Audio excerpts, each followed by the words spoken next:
In the summer of 1975, Milwaukee was no different from any other Midwestern American town. Factories humming, suburbs expanding, kids riding bikes across warm pavements, and neighbors believing crime, especially something monstrous, happened far away in bigger cities to strangers. No one imagined a teenager with a quiet voice, tucked-in shirts, and oversized glasses would one day become one of the most infamous serial killers in modern criminal history, Jeffrey Lionel Dahmer.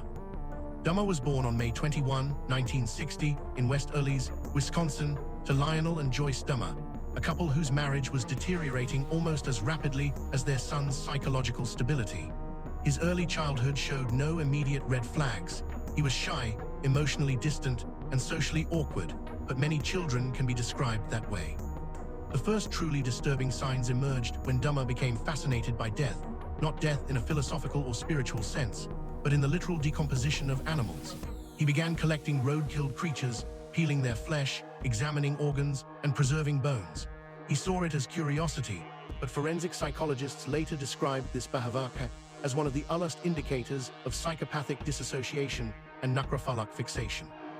When his parents divorced in 1977, Jeffrey was left behind with his father, while his mother moved away with his younger brother, David. The abandonment he felt hardened into obsession, fantasy, and a lack of empathy. By high school, Dahmer was an anxious loner who masked his inner turmoil with a bizarre class clown persona.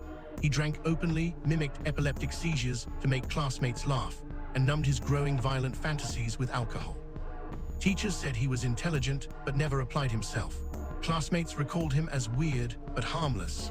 Investigators later pointed to this chilling ability, blending into ordinary life while harboring violent compulsions, as a crucial reason why he evaded detection for so long. His first murder came just weeks after graduation. On June 18, 1978, Dahmer picked up 18-year-old hitchhiker Stephen Hicks. Dahmer, home alone, offered him alcohol. When Hicks mentioned leaving, Dahmer panicked, afraid to let his only human connection of the day walk away. He struck Hicks with a 10-pound dumbbell, killing him, then dismembered the body, dissolved flesh in acid, and buried the remains behind the house. This case became pivotal evidence later, not because it was discovered at the time, but because Dahmer himself confessed to it during interrogation, giving investigators their starting point. For nearly a decade after Hicks, Dahmer killed again and again, but not frequently, giving him long gaps, cooling intervals that made it harder to connect cases. From 1987 to 1991, the killings escalated dramatically. His victims were mostly young men, many from marginalized communities, gay bars, malls, bus stops, nightclubs, places where disappearances were less reported, less prioritized by law enforcement in that era. Most of the encounters began the same way. Dahmer, lured with money, alcohol, or the promise of a photo session, drugged his victims with sleeping pills or chloroform, strangled them, and afterward engaged in necrophilic acts. But what separated Dahmer from other offenders was his obsession with permanent possession. He preserved skulls, photographed bodies, kept body parts, and even attempted crude lobotomy experiments by drilling into victims' skulls and pouring acid or boiling water in an attempt to create submissive, living companions. The forensic proof of drilling, marks on recovered skulls, later validated this chilling signature. Despite his violence, Dahmer had multiple encounters with police where he almost, but never quite, got caught. In 1989, he was arrested for drugging and fondling a minor, Kunrik Santhasamfan, receiving only probation and a light sentence. Even before that, neighbors complained about foul smells, strange noises, and bizarre behavior from Dahmer's apartments, but nothing triggered a deeper investigation. The city failed to connect him to disappearances, even when people vanished after visiting his building. This institutional blindness later became heavily criticized in investigative journalism, proving that systemic prejudice and oversight indirectly enabled the continuation of his crimes.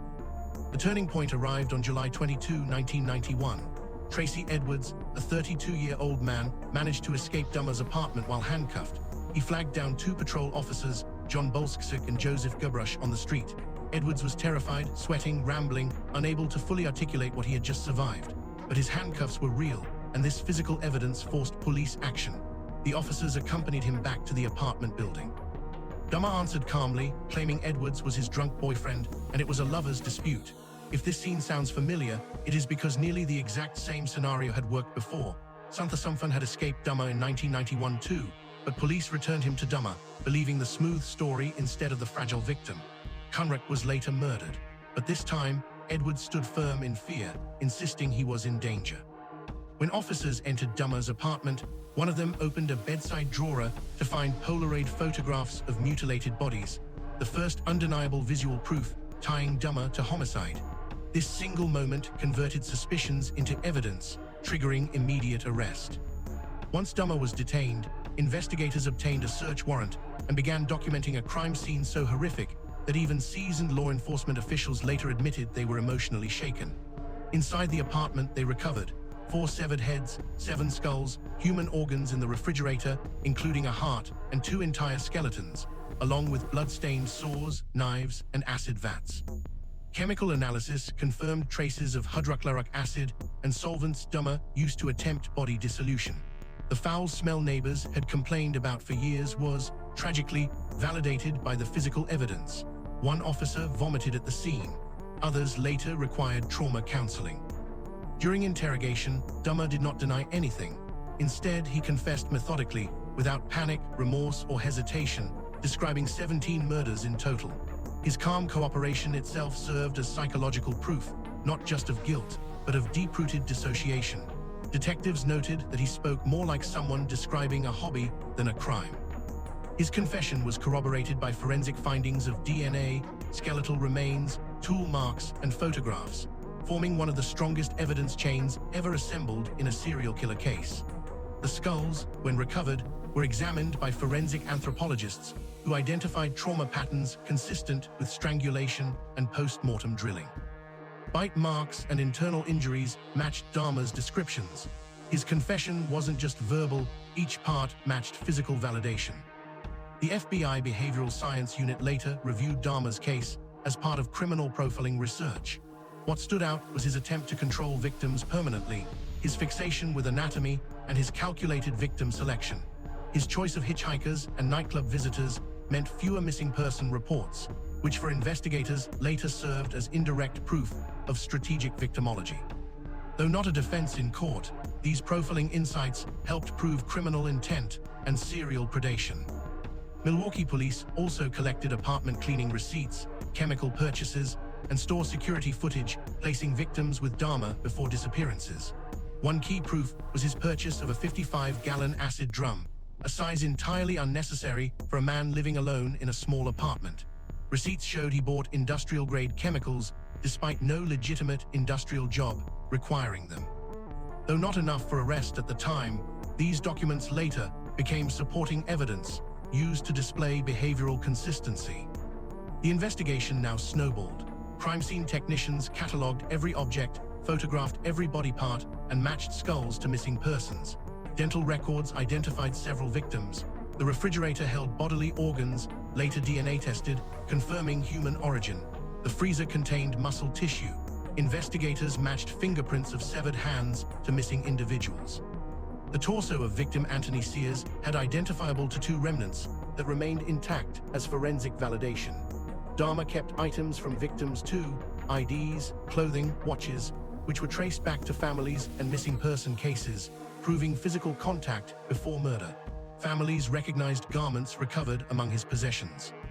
Court proceedings began in January 1992. Dahmer pleaded guilty, but insane, a legal strategy that allowed the defense to push for life in a mental institution instead of prison. But forensic testimony dismantled the insanity defense, not because Dahmer wasn't mentally ill, but because he showed clear control, planning, concealment, cleanup, and understanding of right versus wrong, the legal standards for criminal intent. Psychiatrists for both sides agreed he had disorders, including necrophilia and personality disturbance, but prosecution experts stressed his ability to lure, drug, kill, and hide bodies proved functional awareness and criminal responsibility. A person acting in uncontrolled mania doesn't meticulously dissolve body tissue, preserve bones, take photographs, scrub apartments, file probation reports on time, or construct believable stories for police at multiple checkpoints. His apartment was not chaotic, it was organized by compulsion, not psychosis. One psychiatrist testified that Dahmer's acts were driven by obsession, not delusion, and obsession does not meet the threshold for insanity. The judge and jury agreed. Dahmer was sentenced to 15 life sentences in prison. The sentence wasn't symbolic, it was proof beyond doubt. that the justice system recognized the murders as intentional, sequential, and premeditated. After conviction, investigators continued searching Dahmer's childhood home for additional evidence. Though most killings occurred in apartments, they exhumed the backyard where Dahmer confessed burying Stephen Hicks. Forensic excavation recovered small skeletal fragments and soil disturbance matching burial and chemical exposure from described acid usage. This recovery validated the first murder scene, closing the circle Dahmer had opened 13 years earlier. Public reactions turned into investigative autopsies of institutional failure too.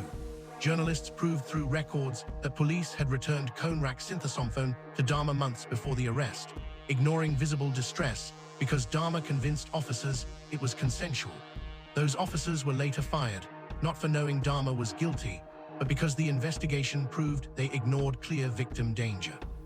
This added to the tragic proof of how Dahmer manipulated systems and how systems let themselves be manipulated. Dahmer's life ended violently as well. On November 28, 1994, fellow inmate Christopher Scarver bludgeoned him to death in the prison gym bathroom with a metal bar. The killer of many became a victim himself.